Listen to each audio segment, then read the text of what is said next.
I'm about to bust. Oh, I'm sorry. I thought this was the bathroom. Oh, good lord!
No more games! This is serious stuff!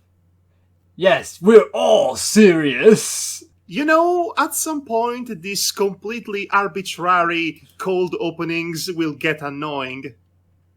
Oh, who am I kidding? They are annoying already, but as long as I like to do them, it doesn't matter. Yes, so, speaking of which, we should probably get started. We're in this lovely place with all the lovely water. Yes, the water actually looks pretty nice. And, you know, for an HD port of a 2001 game, this does not look too shabby. Yep, it's all very lovely. It's about as lovely as Morrowind, really. Well, that's one way of putting it. Well, Morrowind, in its day, was highly praised for its water effect, don't you know? Well, yeah, I kind of knew that. Anyway. Don't you know? Yes, don't we all know? And I found... Don't you know anything about gaming and water effect in gaming? Well, I know about games. And how people reacted to them on releases. Yes, well, we're not talking about that because this is a good podcast. Yes. Or at least that's what I like to think sometimes. Whoa! In my sleep-deprived nights where the terrors take over. Oh, you're making a new friend. I'd rather not. I'd rather not. Especially you. Wait, what? Ah!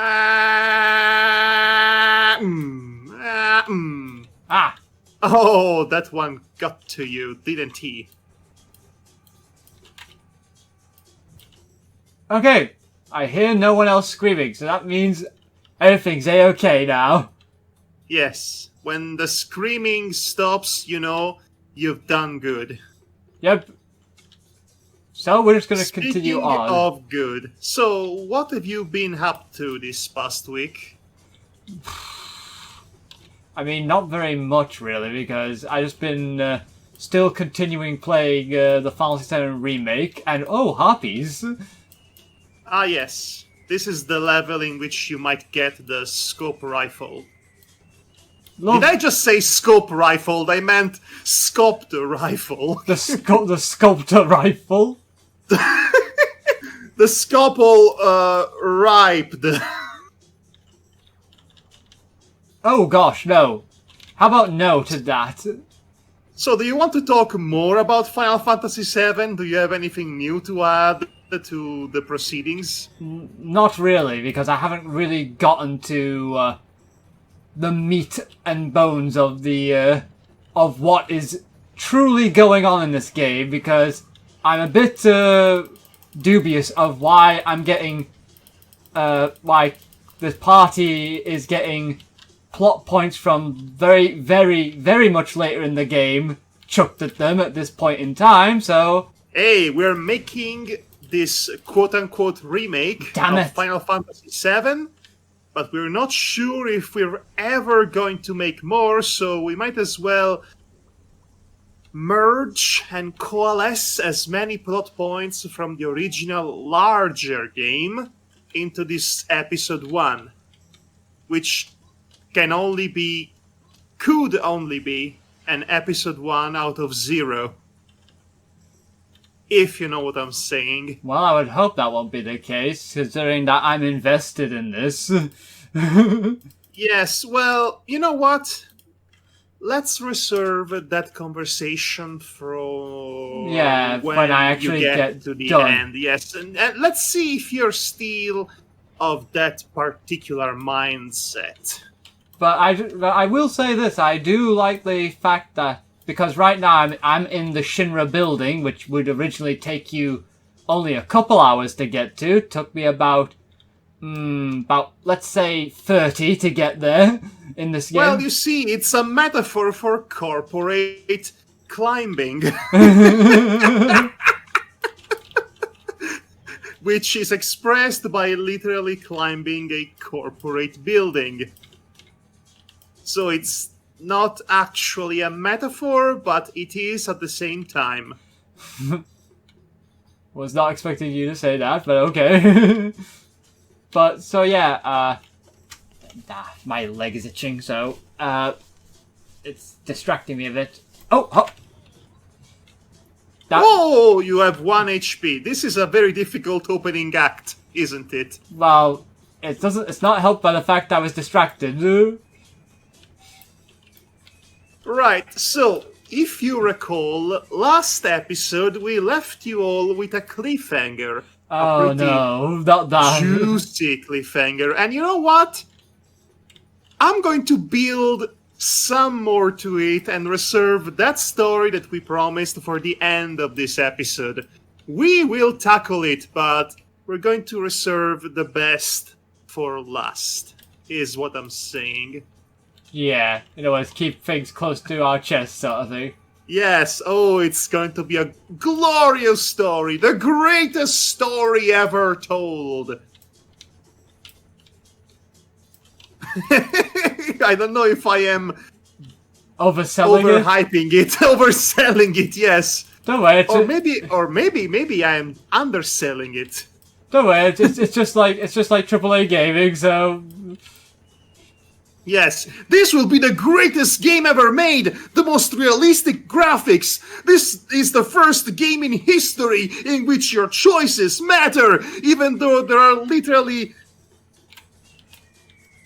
hundreds of those games out already. But this is the first one that was made by us specifically, so it's better! This is the first game in which you play as a woman! This is the first game, period. This is the first game that does all the gaming things at all. This is the first game in which your violent actions have consequences, and it makes you think about the violence. This is the first video game to make critics feel like they actually have a real job. Okay, I wouldn't go that far. because video games is finally art. Well,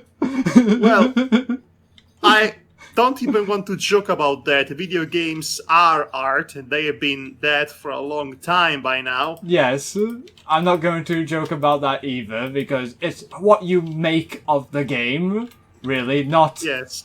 what anyone defines the game as. Then again, if you try to defend, say, Sirius Sam, the first encounter, as the modern-day Mona Lisa, you might find some difficulty in properly explain that to the museum's curator as to why this deserves to be showcased in their museum. I mean, can you imagine if video games was done that? You know, like, and as you can see, this is Sirius Sam. And you see, this was the artist's interpretation of violence and fun of all humanity has to offer. Well, if you go by the logic that everything you make and you put out into the world is inherently political, even if you go out of your way to not make it political, which is in itself a political choice, then Sirius Sam can definitely be about something too.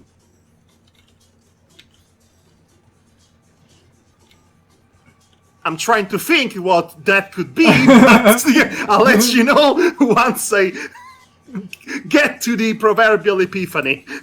I can tell you one thing already. It's about me trying to live.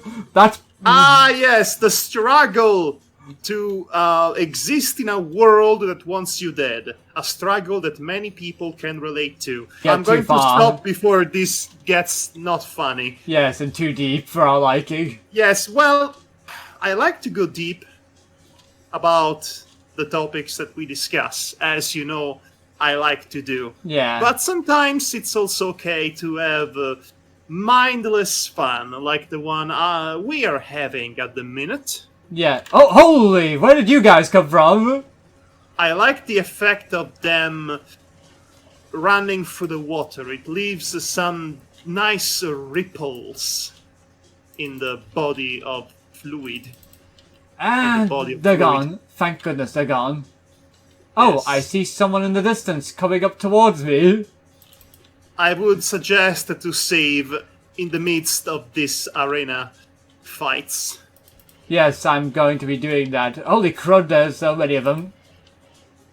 Oh, Yes, holy. these open-ended areas in Serious Sam are always filled to the brim. Okay, please tell me that there's nobody else. Save, save, save. Save right now. There, Podcasting with, my friend, with the capital W yes. of with, which still bugs me. Okay, so I'm going to talk about a couple of games that I have been perusing in this past month. First of all, I am glad and of the utmost happiness to report that I am thoroughly done with Arknights. Oh, that's good. I played it for 30 days straight. And really, the last week or so, it was just me logging into the game to get the rewards for daily logging in. And that was about it. I decided to do it until the end of the month. And then I just stopped. Ah, bugger. Maybe don't use the rocket launcher at close proximity? Yes, well, I thought I was using the grenade launcher that it gave me. Okay.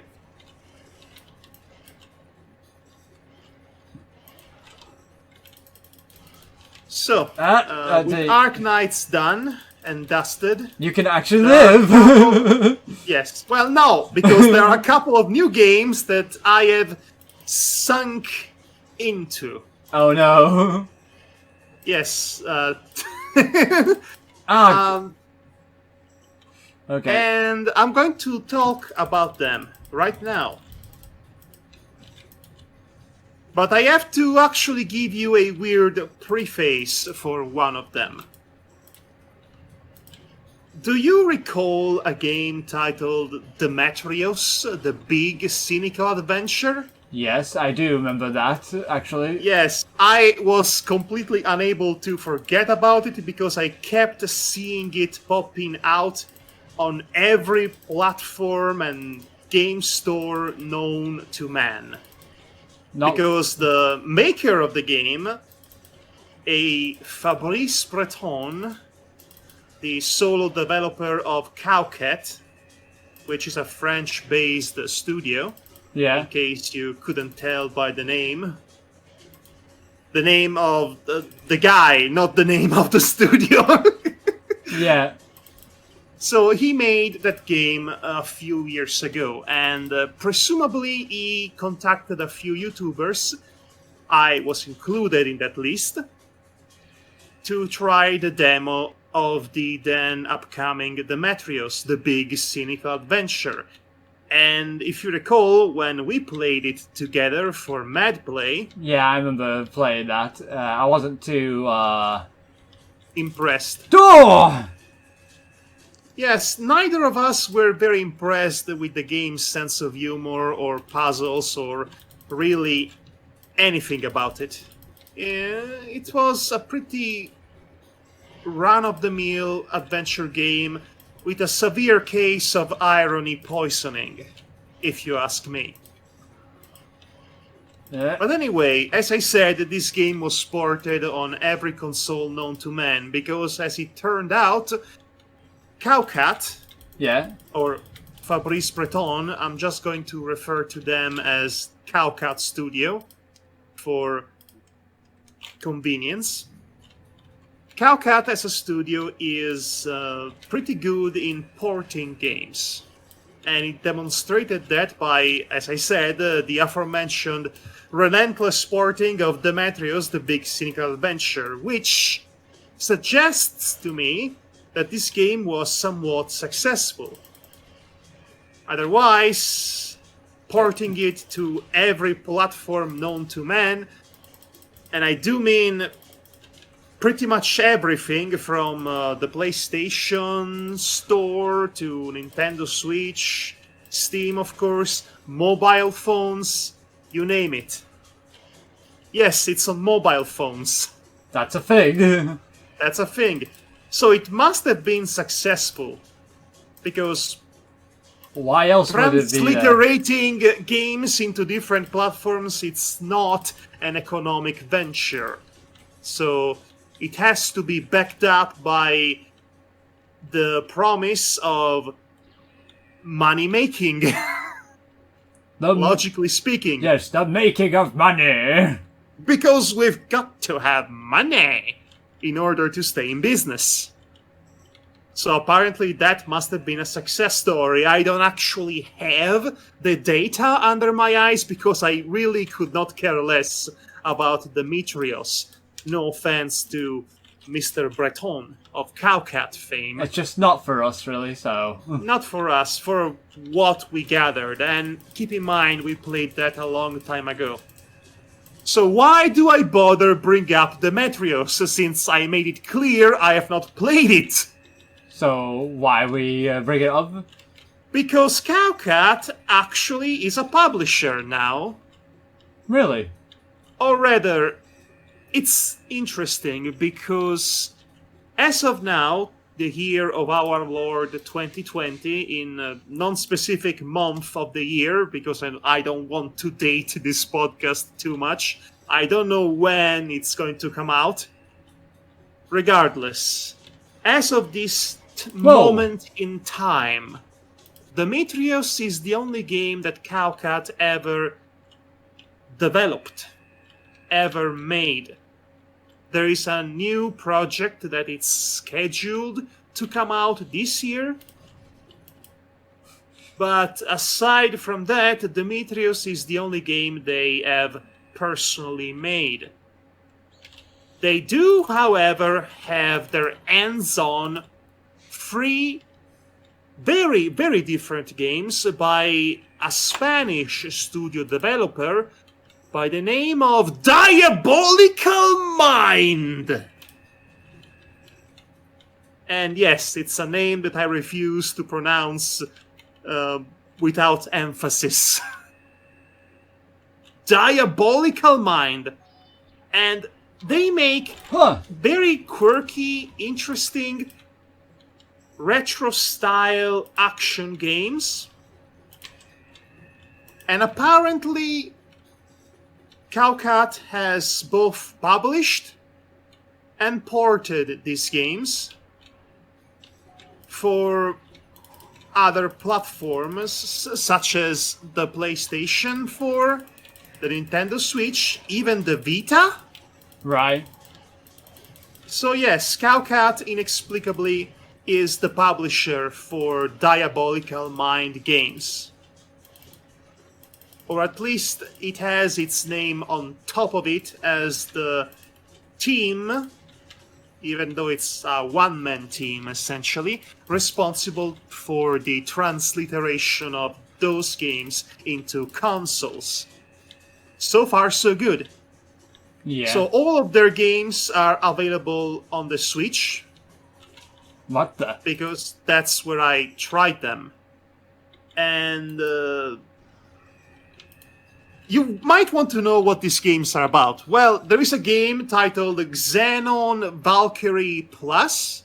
I assume the plus is there because it's an HD port, But I could... which is a roguelike RPG and a side-scrolling platformer. I tried the demo of it on the Switch. It's a very awkward platformer in that sense and difficult to control. It wasn't really my jam in that sense. And then you also have another game titled Riddled Corpses X, which is a twin-stick shooter. And it controls actually quite good on the Switch, but the perspective is a weird combination, or rather a weird compromise between top-down view and horizontal side-scrolling. It messes up with my eyes and I cannot play it right. So now there is the third game that they have released on the console, thanks to Cowcat, which is titled Demon's Tier. Demon's Tier? As in T-I-E-R. Oh. Not T-E-A-R. Demon's Tier, which is a quirky combination of the previous two games. Talk about an organic natural progression in that sense. So it's both a roguelike RPG and a twin-stick shooter, with a proper top-down view this time around, and it's fun. I enjoyed playing it. Damn. So that's the moral of the story. It's good. It's fun. How am I going to survive this? It's a dark fantasy that wears its inspirations on the sleeve. There is a character that looks like Guts from Berserk with the cursed armor. Right. And that's one of the playable characters. It's a Spanish developing team, the one who made this game, but it's clear that they are very much into dark fantasy anime. To their credit, the sprite work, the pixelated art style for the characters' portraits and the cutscenes is top-notch, real excellent. It looks like a heavy metal album cover in pixelated form, and I like it very much.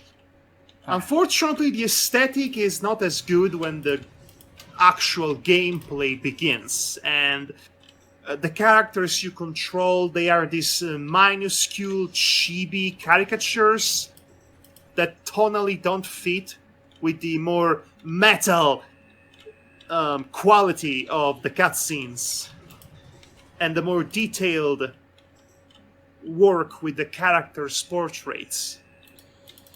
But regardless, the game is fun to play. Even though it has a bit too many gimmicks for its own good, because other than the fact that you have to crawl down 15 levels... Oh, god damn it. ...without dying, well, there is also the fact that every single level has a unique challenge to it. A timed challenge, to be exact. You would have to complete a randomly generated mission in a randomly generated map. And it could be anything from kill all the enemies, to open all the treasure chests, to explode all the bombs, etc., etc. Now, here's the kicker. If you fail to complete the mission before the time runs out, and you have 5 minutes every time, then death itself appears on the level and starts chasing you. an old classic strategy. Literal Grim Reaper appears on the level and starts chasing you, and you cannot kill it, obviously, because it's literally death, but you can keep it at bay and hope for the best. that's not the most aggravating aspect of it. I learned to live with it. I learned to strategize my movement around that gimmick. I have to be wary of the map, of where I am in relation to the exit at any point in time, and where all the enemies might be situated. But the worst part is when the level starts and literally you are already surrounded on all sides by a vast group of enemy, making you prime fodder for cheap shots. That's annoying. Yeah, I can see that. Another interesting and perhaps also very damning aspect of this game is that you have to collect a special kind of credit, a special kind of points, in order to use those points to unlock new weapons and unlock new characters in the main town when you're not descending into the dungeon. Boss time! Yes, I can hear the music amping up to okay. 11. Damn it. End up. Don't use the grenade launcher on the Froggers! Well, I was in a hurry, so. Okay. Okay, so as I was saying, you need those points in order to buy necessary upgrades and characters when you're not descending into a dungeon. And in that sense, it's good that the game gives you an item that allows you to escape the dungeon at any point in time.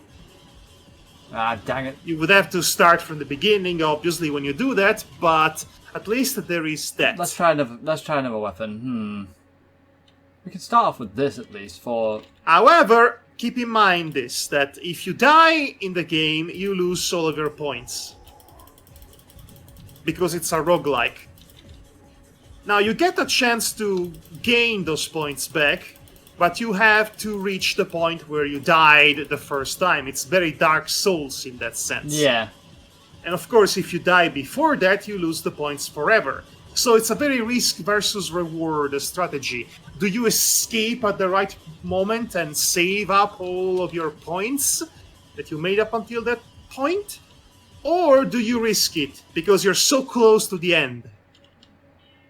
Right? Yeah, I know what you mean. Needless to say, I've become a master in using the rope just at the right point. I am not going to make it out alive, so it's rope time. Escape! And so, the courageous Madhog bravely retreated from the battlefield. Bravely ran away. Bravely ran away! and all that. What is he yelling? I think he's yelling 4. Okay, so this music, as I said many a times, it's great. The music in these games is notoriously pretty good. Yeah. But I think the first game excels even more at it than any other game in the series. And yes, I'm saying that after trying to get into Serious Sam, the second encounter. Yeah, that game. That game. I don't like it as much as the first one. Let me try and survive this on the little slithering of health I have left. Oh, bugger. Yes, you're not doing very good health-wise. In fact, this has been... The entire level has been like this for you. I would have to wonder if it's not best for you to restart it altogether. We'll make do. Ah! So Demon Steer is, as I said, a fine game for what it is. I relish the challenge, I like the gameplay, and this might just be my favorite roguelike right now. Oh, damn it. Now, how am I to do this? If you like roguelikes, roguelike RPGs to be specific, and you like twin stick shooters, this is the most unexpected and also unexpectedly savvy combination of the two genres. Right. And yes, it's published by a team named Cowcat and developed by a team named Diabolical Mind. Diabolical Mind. Oh. That's just, You know, it's starting to dawn on me that Serious Sam might not be the best game to work in a podcast above it. Whoa. Okay. It was working for a while, that strategy I had, but now it seems like it's gone a bit, it's not going so well. Well, you're not dying yet, so there is that. I died. I spoke too soon! Yeah, you spoke too soon. Well, I guess I jinxed it a little bit. Okay, let's... Okay, so I'm going to give you a minute to properly concentrate and get past this, and then we can continue doing the podcast part of this podcast gaming show. We'll see how well I do, because...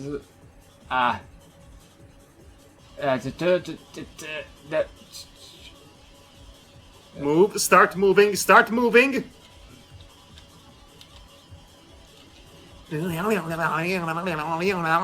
Shred that guitar, baby!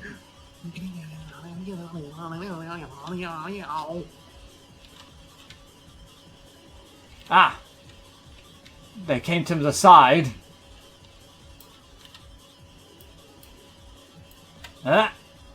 Come on. Oh no! This is not a good weapon to be using. Oh! Nice, nice, nice, Yes, nice, yes, nice, yes, nice, yes, nice, yes, nice, yes. nice! Thank you, game! Thanks, game! 4! This music is great. No, you're not going to get me, because this is the furthest I've gotten in this.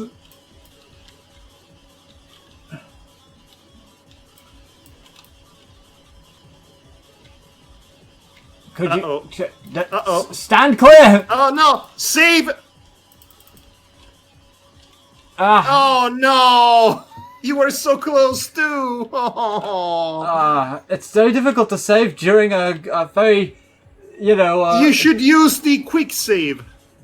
I don't know what the quick save button is. Go to the menu, look at the commands, and it's right there. Oh boy, you... With my condescending tone of voice. Yeah. You better start moving.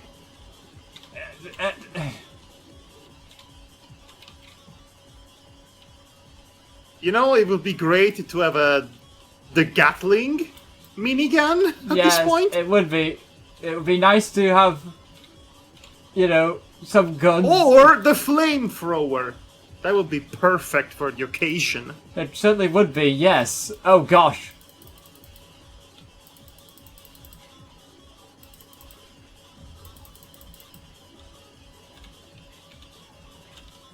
You will learn to fear the toads.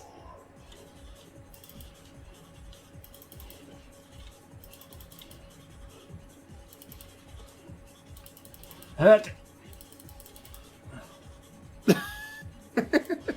4! 4! Yeesh! Oh no, you have a 1! One came from behind me. They always come from behind, the cowards. Okay.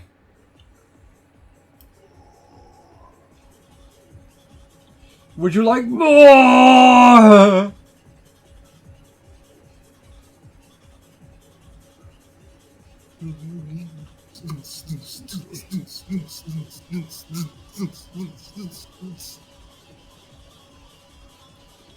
This is rocking my Casbah, let me tell you. I can probably see that. Can you die a few more times so that I can have more of this song, this theme stuck in my head? It's not a song. The guitar refs. But I guess technically 4 counts as lyrics, I guess.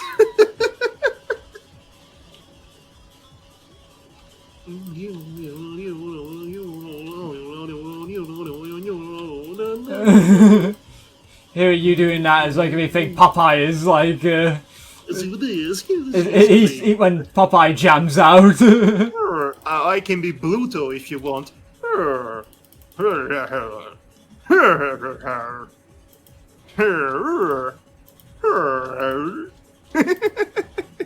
Lots of mumbling in classic Fleischer Popeye cartoons. Yeah. Well, I'll be. I'm just remembering. I don't know. I just remember him being more gruff in the years I saw him in cartoons. I'll take that.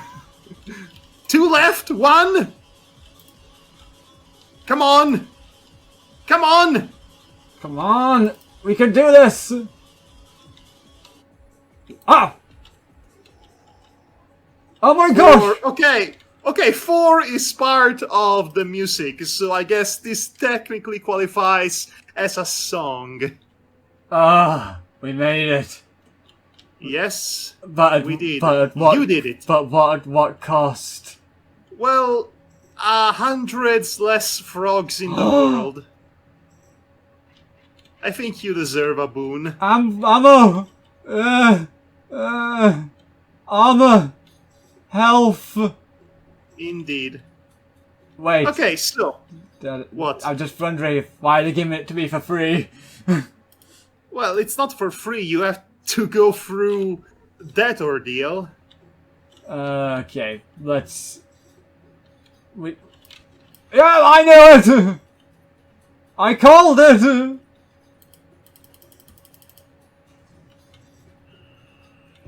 Okay. Whoa.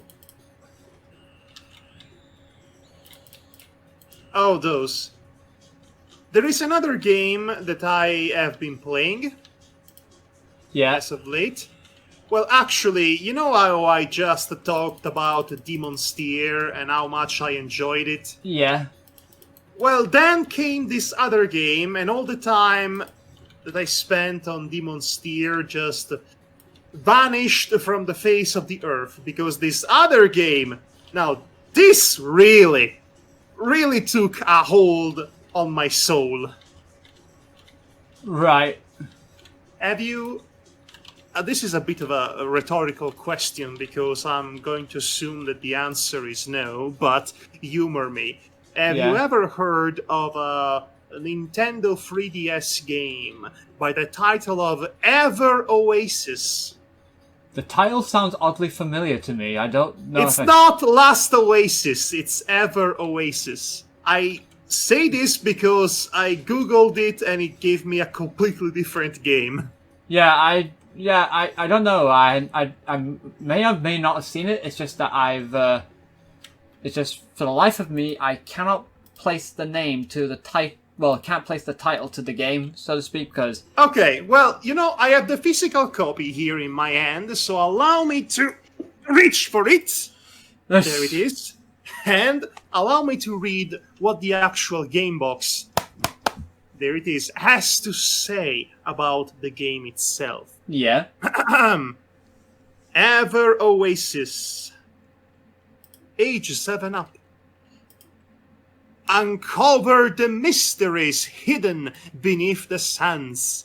Explore a vast desert to discover its secrets. Recruit new allies to conquer dungeons and build a safe haven for wanderers. Fight against the power of chaos. Use your residents' skills to overcome challenges. Expand your oasis and forge a prosperous haven. And before you ask, no, I could not unlock Wonderwall. The obligatory Oasis joke out of the way. So, Ever Oasis. There is a reason why you've probably never heard about it, and I'm saying the general you, not necessarily you, Devar. Yes. Because this game came out in 2017. So it was the twilight of the 3DS already.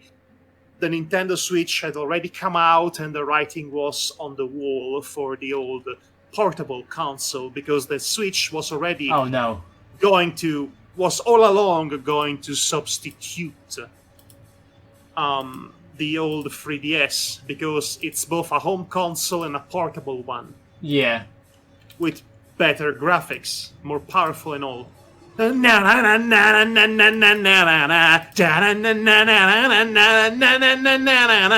Well, it's appropriate that we're talking about Ever Oasis, a desert-themed game, now that we are on the desert level once again of Serious Sam, right? Yeah. I can see that.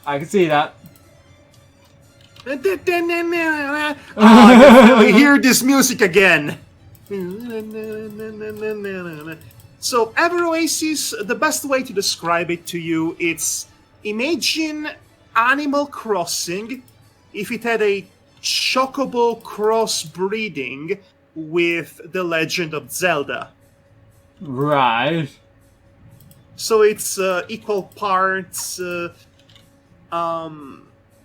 build your own town, in this case Oasis, have your own residents in it, give them a store to operate, improve relationships with said residents, get resources for their stores, improve your Oasis, get money to make your Oasis larger, and get more resources to basically rinse and repeat, late stage capitalism and all that. Right? Yeah. That's most of what you do in this Oasis. But it is also a sprawling JRPG, in that you go around with party members, with many party members. Yeah.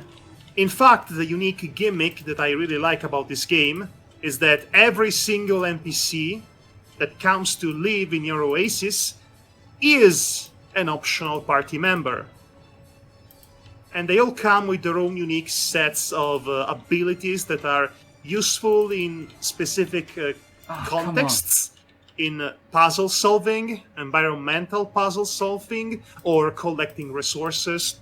For example, there might be a villager that can mine, a villager that can dig, a villager that can turn into a pellet and be shot into a hole, or a villager that can, I don't know, shoot birds with their crossbow.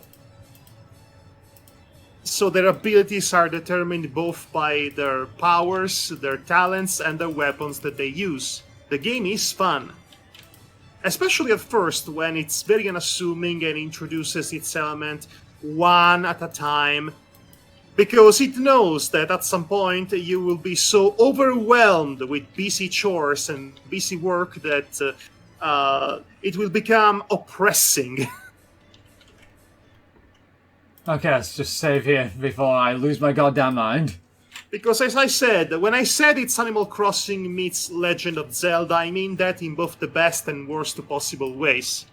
You will be so busy keeping your Oasis afloat, running, and all that, because every single new villager, well, not every single new villager, but most of them get a store, and there is no space for all of the stores. You have to decide which one you want, and some stores are going to attract new villagers, which in turn will give you rumors of other new villagers you can get, and in turn they will have to have businesses that need constant resource restocking and resupplying, so you need to hunt for resources and supplies, or send a team to do that.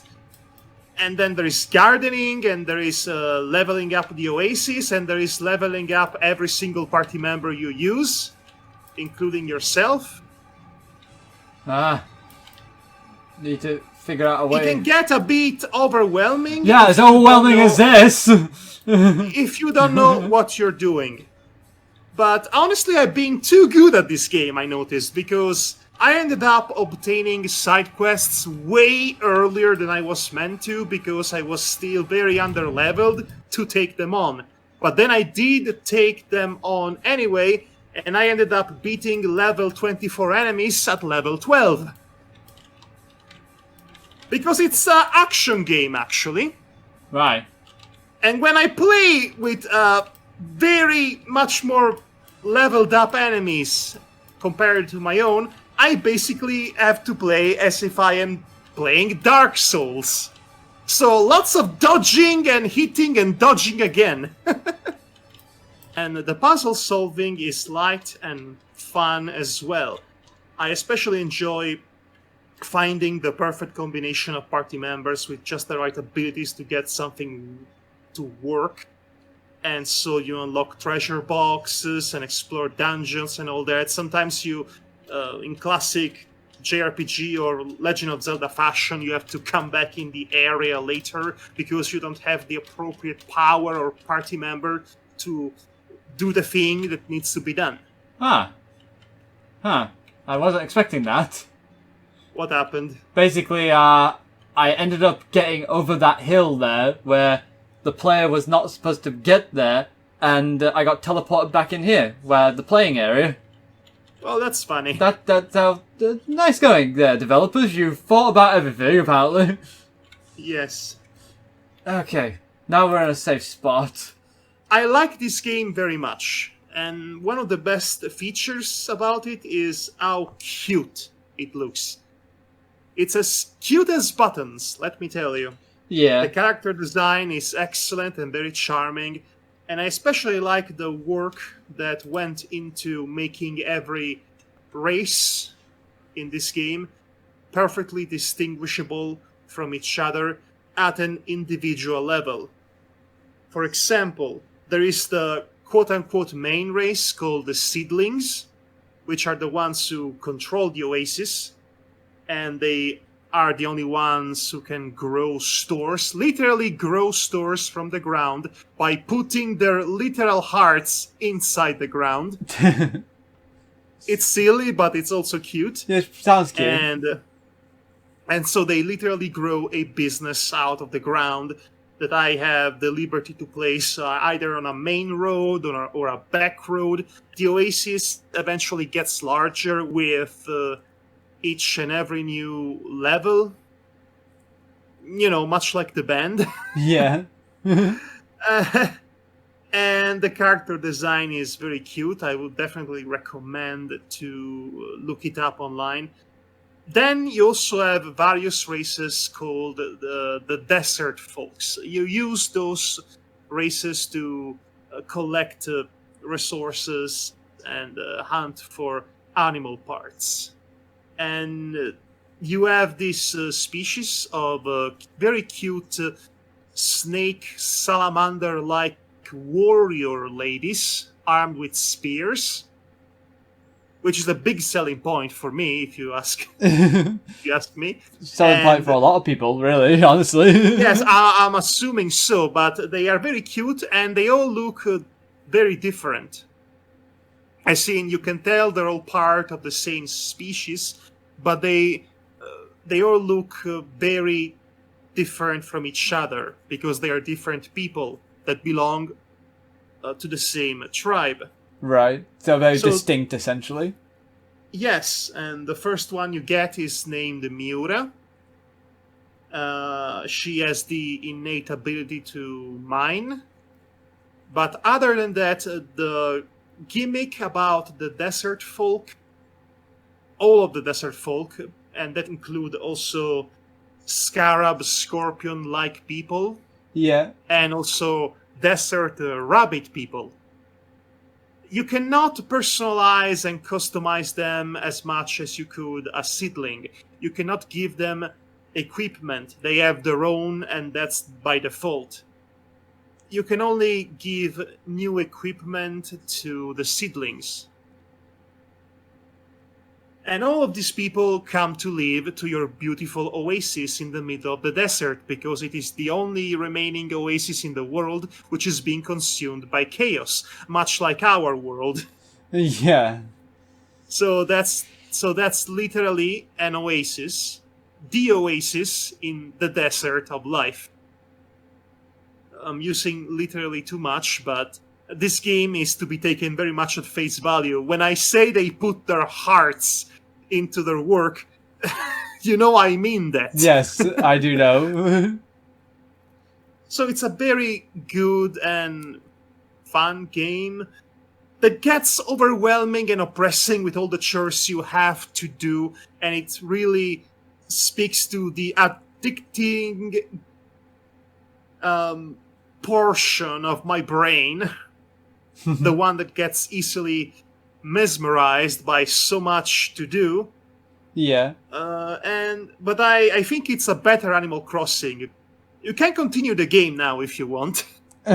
No, I think I was basically going to call it a night because this is like the next level we're on now. So Oh, so you want to keep it short, essentially. yeah. So we'll just go. Well, can you at least go back to the game so we can have a taste of very fine game music? Yes. And also that beautiful skybox over there. You know, beautiful. Yes, very beautiful. That lens flare. So, yes, Ever Oasis is a game that I only found about its existence less than a month ago. In fact, a couple of weeks ago. And as soon as I realized that this game did in fact exist, I had to own it. Because it was a thing he didn't own. Well, because it's a forgotten game for a console that's basically on its way out. And it's been on its way out for a while. And if I didn't get this game now, then God only knew when or whenever I would be able to get it otherwise. I was lucky to get it used on Amazon.uk in that sense. And I don't regret it. I am addicted to it, but it is also good, which helps it. The character design is cute. Yeah. As I said, cute as all get out. The action-oriented gameplay of this action RPG is solid. The puzzle solving is fine and fun. It's very satisfying to get it right. The managerial portion of this town tycoon simulator, which is the Oasis, Yeah. is oppressing and a bit overwhelming. Eventually gets there, but you also settle on a routine.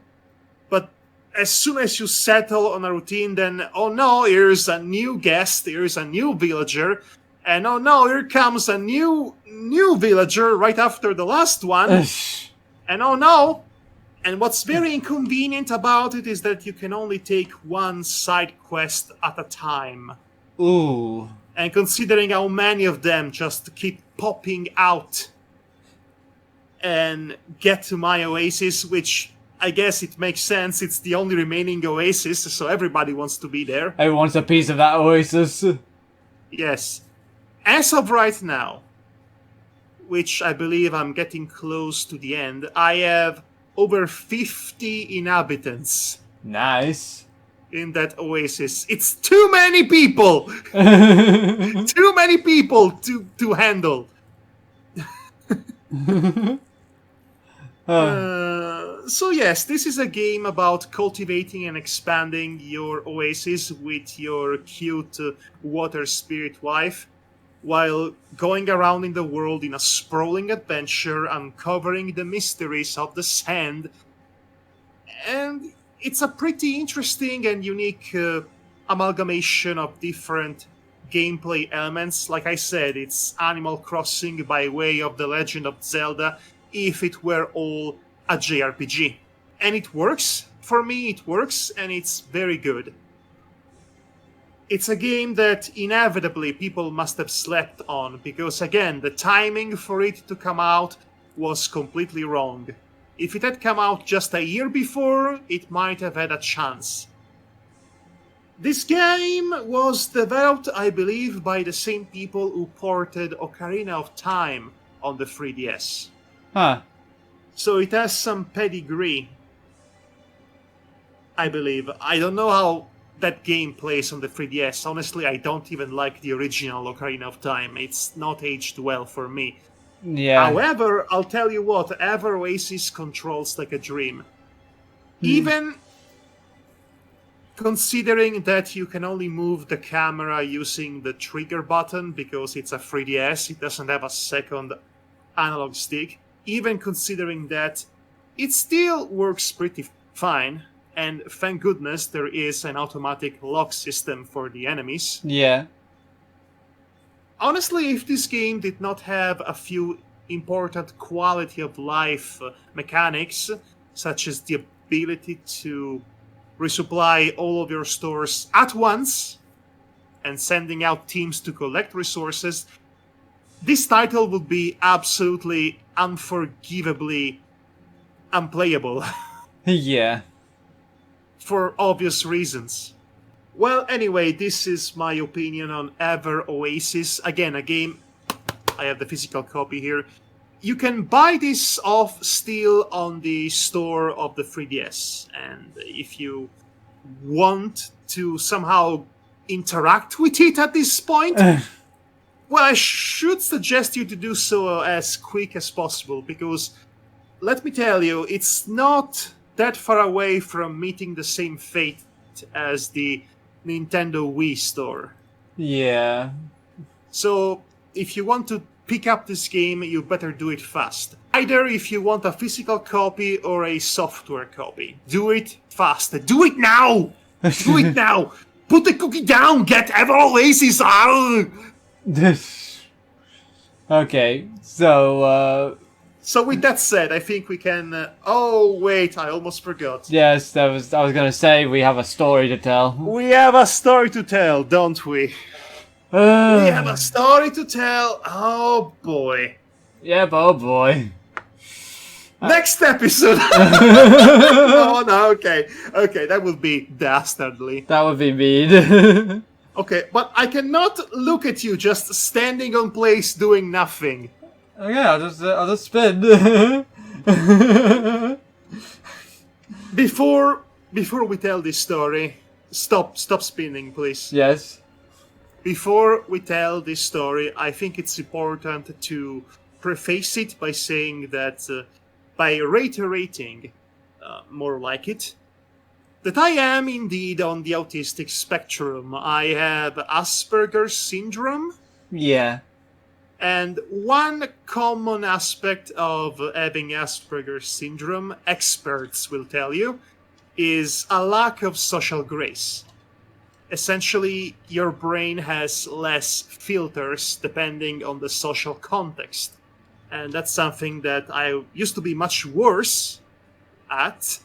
I'm much better at it right now, but still, there still can be a situation in which I get too eager to have a conversation, such as with my good old friend that I am seeing for the first time live in person, Yep. that I forget myself and I forget my place. Yes, it certainly did. So this story takes place on the first week of August 2017. It is the big day in which I get to meet my friend Devar in real life, Yes. where I traveled far and wide into the land of Leeds, West Yorkshire. Yeah. I landed on the Leeds airport. You came to pick me up, you and your fiancée as well. Yeah, she came along as well, because we were having a day trip essentially at the same time. So, Convenient. yeah. We had about 40 minutes of bus between Leeds and your hometown. Yeah, pretty much. It was quite a long ways away. So, of course, we spent the time talking to each other, as friends do. Yeah.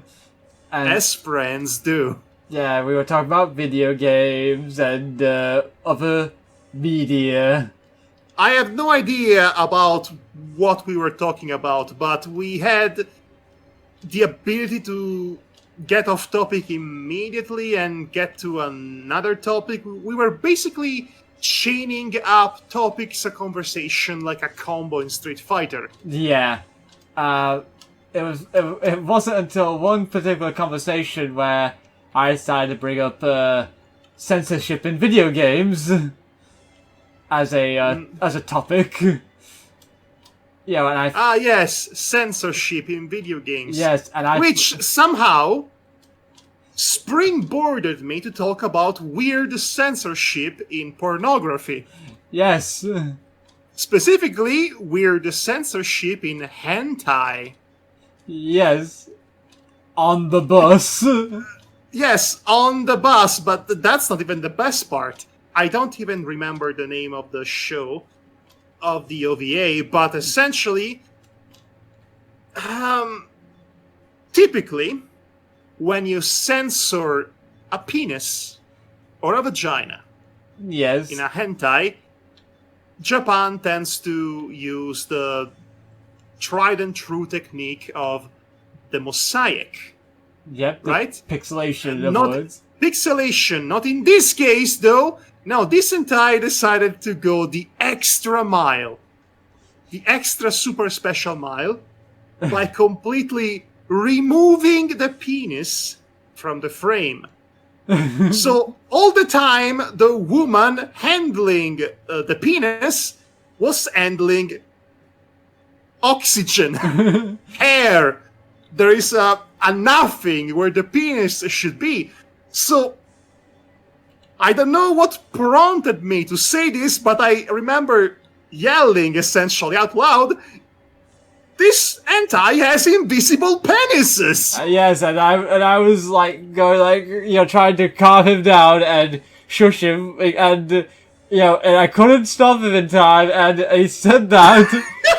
And I actually remember what you told me. Dear God, you have no filter! The best part is that you were actually louder than I was. Yes, But yes, I remind you, we were on the bus, full with people. yes, On said bus. and the worst part of it was there was two women sat in front of us, and extra worse, my sweetheart was right next to me. Well, she was listening to music, so we don't actually know how much she heard. She did hear you. Oh boy, well, that was embarrassing for a couple of reasons now, Yeah, was it? yeah. She actually told me afterwards, if you two are together, I don't know you. Okay, do me a favor and say hello to her on my behalf. She's a lovely lady. Yeah, I'll be sure to do And that. also, please be sure to let her know that I am sorry for the invisible penis accident. I can tell her. Good times. See, these were the kinds of things you could do when you could actually meet with people. Yes, embarrass your friends.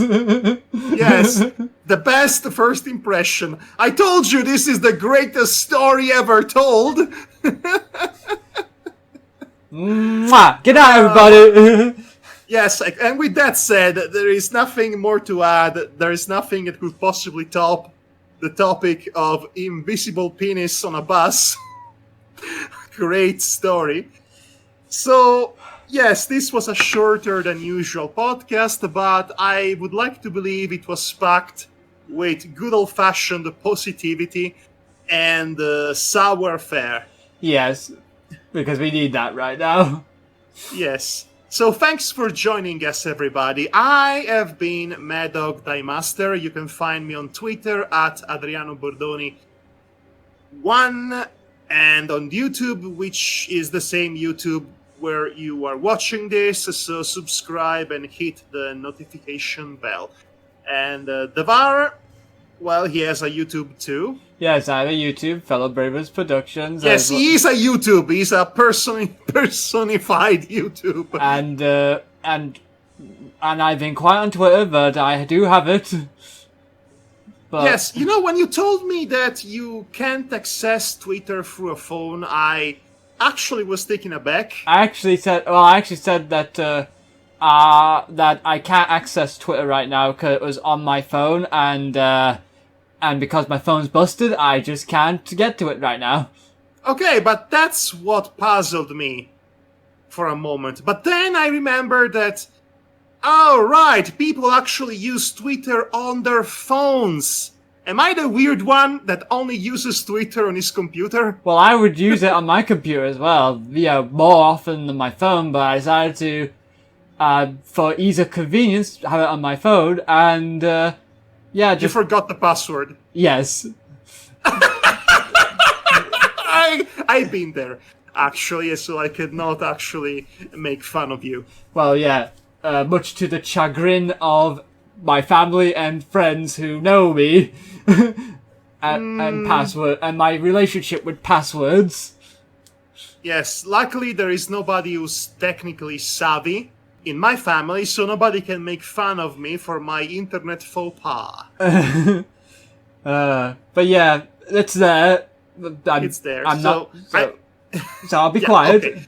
So I hope you can resolve the situation, because there are a lot of really funny posts that I put on Twitter that needs to be read by as many people as possible. Anyway. Anywho, so this has been the serious podcast. Again, thanks for joining us, everybody. And before we go, before I forget, I put some important links in the description of the video, and I did so for the past episode as well. Those are links to organizations that will help people in the Black Lives Matter protests. So be sure to check them out, or at the very least, be sure to share them. Yes. So, yes, if we can get serious for a moment, these are very important times for many, many reasons. It's very important, so let's try and make bridges, folks. Yes, let's build bridges. Specifically, let's build a bridge to cross into the island of capitalism and kill all the rich people. So, good night, everybody. Black Lives Matter, trans rights are human rights. All cops are bastard. Death to fascism. And take care of yourselves, okay? And each other. Yes. I honestly don't know if anybody feels the way I do about you now.